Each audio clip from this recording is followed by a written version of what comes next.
ناظرین، ابلیس بننے سے قبل آسمانوں پر شیطان کا نام عزازیل تھا۔ وہ طاؤس ملائکہ، بادشاہ افلاک، فرشتوں کا امام، مقربین کا سردار، جنت کے بیت المال کا خازن اور معلم ملائکہ تھا۔ اتنے اعزازات کے بعد بھی آخر عزازیل ابلیس کیسے بنا؟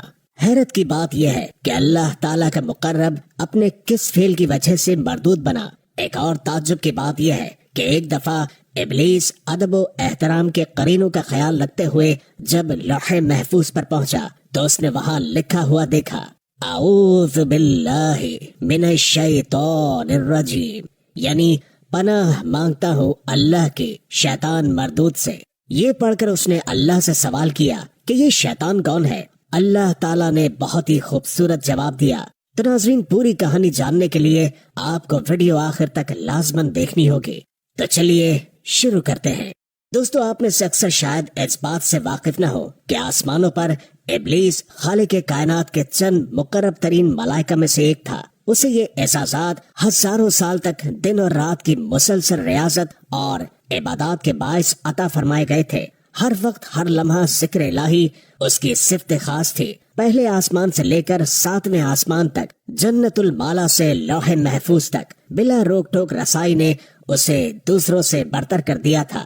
حضرت آدم علیہ السلام کے دنیا میں آنے سے قبل کرۂ ارض اور آسمانوں پر 2 اقسام کی مخلوقات رہتی تھی، ایک نوری اور دوسری ناری۔ نوری مخلوق نور سے پیدا کیے گئے فرشتے ہیں جو آسمانوں میں رہ کر دن رات عبادت الہی میں مصروف رہتے ہیں۔ ان کے ہاں نہ ہی عورتیں ہوتی ہیں اور نہ ہی ان کی نسل چلتی ہے۔ ناری مخلوق جنات ہیں جو آگ سے پیدا کیے گئے ہیں، یہ زمین پر رہتے ہیں۔ ان کے یہاں عورتیں بھی ہوتی ہیں اور ان کی نسل بھی خوب پھیلتی ہے۔ جنات میں شر کا مادہ بہت زیادہ ہوتا ہے۔ اکثر لوگ ابلیس کو بھی فرشتہ سمجھتے ہیں، لیکن وہ جنات کی نسل سے تھا اور آگ کے بھڑکتے شعلوں سے پیدا کیا گیا تھا۔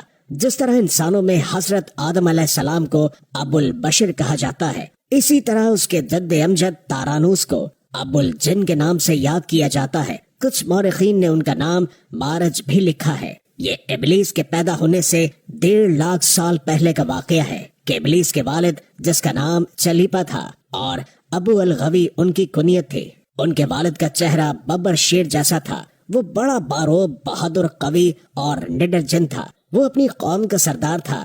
قوم اجنا کا ہر جن اس کی دہشت سے خوف کھاتا تھا، اس لیے اس کی قوم سے شاشین کے نام سے یاد کرتی تھی، جس کے معنی ہے دل دہلا دینے والا۔ ابلیس کی والدہ کا نام تبلیس تھا۔ وہ بھی اپنے شوہر کی طرح طاقتور، بہادر اور نڈر تھے۔ جنوں کی اکثریت سرکش، شرپسند، فسادی اور جنگ و جدل کی دل دادا ہے، جبکہ نیک اور پرامن جنوں کی تعداد آٹے میں نمک کے برابر ہے۔ ابلیس کے والد نے اپنے قبیلے کے لیے بہت سی جنگیں لڑی اور ایک وقت وہ آیا کہ تمام قبائل اس کے زیر نگی ہو گئے، اور یہی وہ وقت تھا جب اس کی قوم غرور و تکبر میں مبتلا ہو کر سرکشی پر اتر آئی، یہاں تک کہ ان کے جھگڑوں، فسادات اور خون خرابے سے زمین سرخ ہو گئی۔ لہٰذا اللہ تعالیٰ نے اس فساد کے قلع کمے کے لیے آسمانوں سے فرشتوں کی فوج بھیجی۔ زمین پر جنوں اور فرشتوں کے درمیان ایک خوفناک جنگ ہوئی، جس کے نتیجے میں ابلیس کے والدین سمیت زیادہ تر شرپسند جن مارے گئے۔ کچھ سمندر پار دور دراز جزائر میں جا چھپے، جبکہ نیک جنوں نے غاروں میں پناہ لے لی۔ اس وقت ابلیس کمسن تھا اور اس تباہی پر ایک میدان میں کھڑا زار و قطار رو رہا تھا۔ اس کے ارد گرد جناتوں کی لاشوں کے ڈھیر پڑے تھے۔ فرشتوں کا کام ختم ہو چکا تھا، وہ آسمان پہ اڑتے ہوئے واپس جا رہے تھے کہ اچانک فرشتوں کے ایک گروہ نے ابلیس کو روتے دیکھا تو زمین پر اتر آئے۔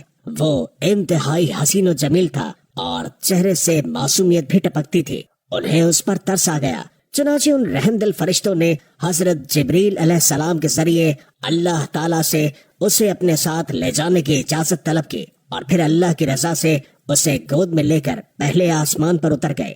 وہاں اس کی تعلیم و تربیت کا بہترین بندوبست کر دیا گیا۔ وہ بہت ذہین تھا اور محنتی بھی، اپنا تمام تر وقت عبادات اور ریاضات میں گزارتا، اپنے اتالقین فرشتوں سمیت سب سے بہت کم بات کرتا، اکیلا ہی آسمان کی سیر کو نکل جاتا اور گھنٹوں قدرت الہی کو جاننے کی ناکام کوششوں میں اپنا سر کھپاتا۔ وقت تیزی سے گزر رہا تھا۔ اس کے سرد رویے نے اسے فرشتوں میں مغرور مشہور کر دیا تھا، لیکن اسے اس کی کوئی فکر نہیں تھی۔ اس کا ہدف تو اللہ تعالیٰ کا سب سے مقرب اور عبادت گزار بننا تھا، جس کے لیے وہ دن رات ریاضت اور عبادت میں مصروف رہتا تھا، یہاں تک کہ ایک دن اللہ نے اسے دوسرے آسمان پر فائز فرما دیا، اور پھر گزرتے وقت کے ساتھ اپنی علمیت اور قابلیت کی بنا پر اسے اللہ کے قرب حاصل ہوتا چلا گیا۔ پہلے آسمان پر اسے عابد کہا جاتا تھا، دوسرے پر زاہد، تیسرے پر عارف، چوتھے پر ولی، پانچویں پر تقی، چھٹے پر خازن، اور ساتویں آسمان پر اسے عزازیل کے نام سے پکارا جاتا۔ یہ تخلیق آدم علیہ السلام سے ہزاروں سال پہلے کی بات ہے کہ ایک دفعہ ابلیس ادب و احترام کے قرینوں کا خیال رکھتے ہوئے جب لوح محفوظ پر پہنچا تو اس نے شکر و احسان سے بوجھل پلکوں کو اٹھا کر اوپر دیکھا، وہاں لکھا ہوا تھا اعوذ باللہ من الشیطان الرجیم، یعنی پناہ مانگتا ہوں اللہ کے شیطان مردود سے۔ یہ تحریر پڑھ کر اس کے پورے وجود پر خوف سے سنسناہٹ طاری ہو گئی۔ اس نے ڈرتے ڈرتے عرض کیا، اے اللہ، یہ شیطان کون ہے؟ بارگاہ خداوندی سے ندا آئی، اے عزازیل، یہ انتہائی عابد، زاہد، برگزیدہ اور مقربین خاص میں سے ہے، لیکن یہ تکبر میں مبتلا ہو کر میرے حکم عدولی کرے گا، بس میں اسے ملعون مردود قرار دے کر راندائے درگاہ کر دوں گا۔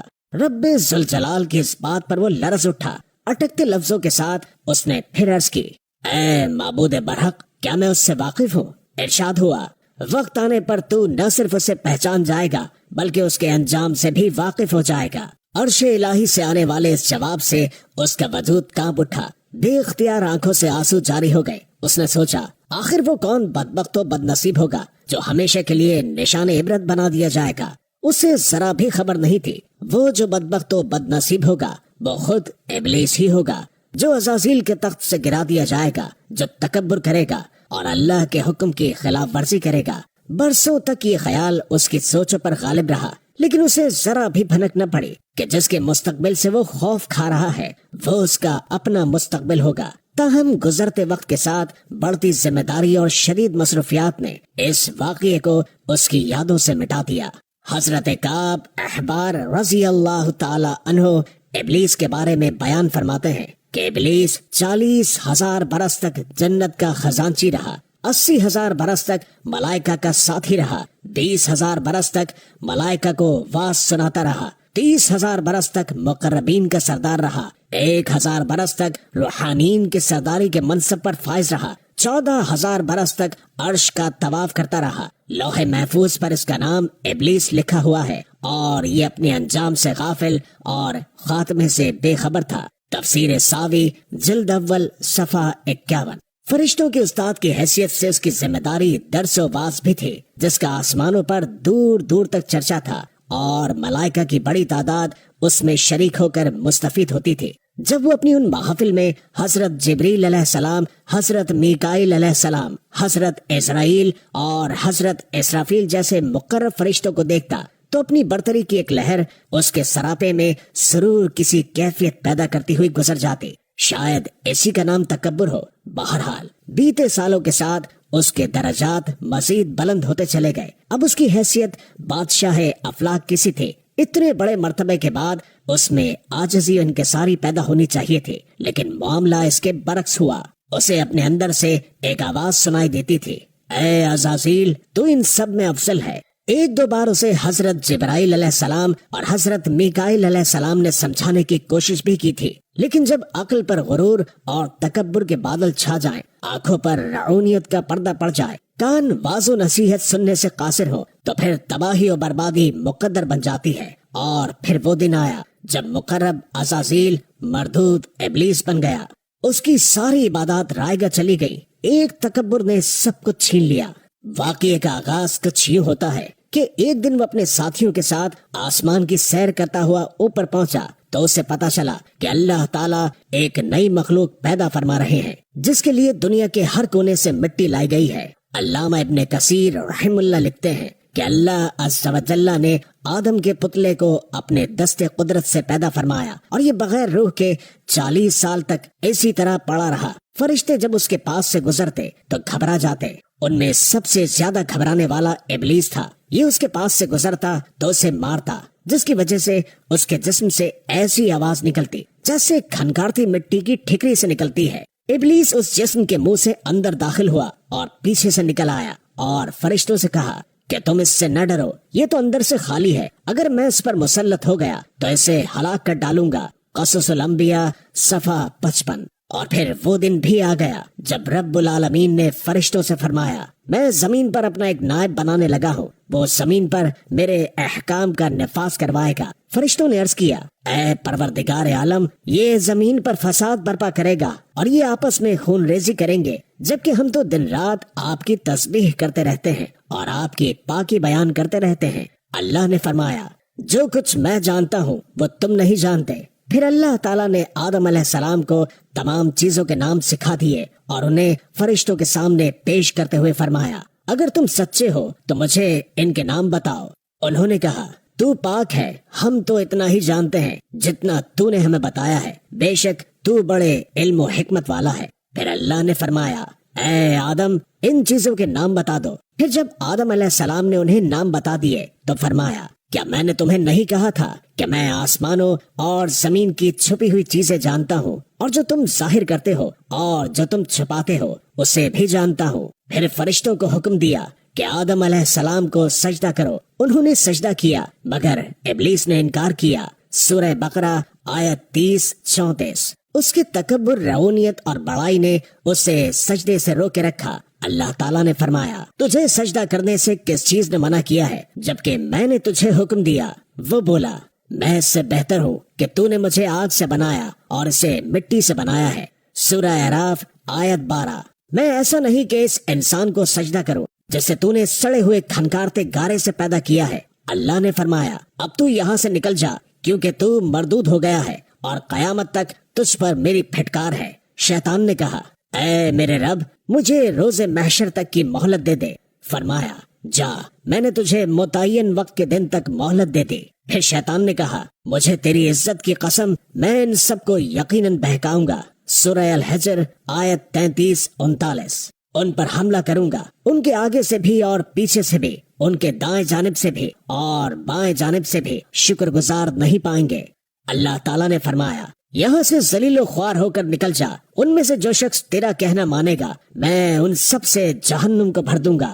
سورہ اعراف آیت 17-18۔ اور یوں بارگاہ خداوندی سے دھتکارے جانے کے بعد عزازیل سے ابلیس بن گیا۔ اپنے غرور و تکبر اور رعونت کی بنا پر میری ہزاروں سال کی عبادت اور ریاضت ضائع ہو گئی اور مجھے عرش سے فرش پر پٹخ دیا گیا۔ اسے اس وقت حضرت انسان کا کھلا دشمن قرار دے کر لعنت اللہ علی شیاطینہم کے لقب سے نوازا گیا۔ اسے تب اندازہ ہوا کہ جس شیطان کے بارے میں اس نے ہزاروں سال پہلے لوح محفوظ میں پڑھا تھا وہ شیطان وہ خود تھا۔ قرآن پاک میں 88 بار شیطان اور 11 بار ابلیس کے نام سے اس کا ذکر کر کے انسانوں کو اس سے دور رہنے اور اس کے شر سے بچنے کا حکم دیا گیا۔ باری تعالیٰ نے 1,24,000 پیغمبروں کو دنیا میں مبعوث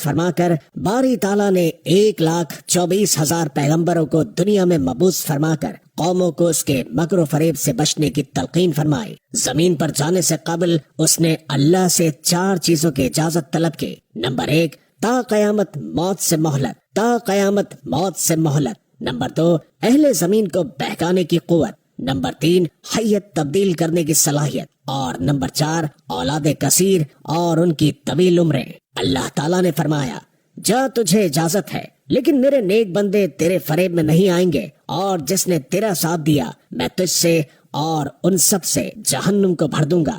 سورہ بنی اسرائیل آیت 61-63۔ اب اس کا کام آسان ہو گیا تھا۔ شیطان جانتا تھا کہ انسان اشرف المخلوقات ہے، لیکن وہ جانتا تھا کہ وہ کس حد تک نفس کا پجاری بھی ہے۔ گویا اسے اس بات کا اختیار نہیں تھا کہ وہ انسان کے اجسام پر قابض ہو کر اسے بالجبر بدی کے کام کرائے، مگر وہ بے خبر بھی تھا کہ وہ نفس امارہ کو اپنی وسوسہ اندازیوں کے چنگل میں پھنسا کر انسانوں کو برائیوں پر آمادہ کر سکتا ہے۔ اس نے یہی طریقہ کار آزمایا۔ دوستو، ابلیس ایسے ہی ہم پر حملہ آور ہوتا ہے اور وہ ہمارے نفس امارہ پر وار کرتا ہے۔ اب ان میں سے جو صاحب ایمان ہے وہ تو تعوذ اور استغفار پڑھ کر اسے بھاگ جانے پر مجبور کر دیتے ہیں، لیکن لالچی فطرت کی حامل اکثریت اس کے دام فریب میں مبتلا ہو کر اندھا دھن اس کے پیچھے چلنے لگتی ہے۔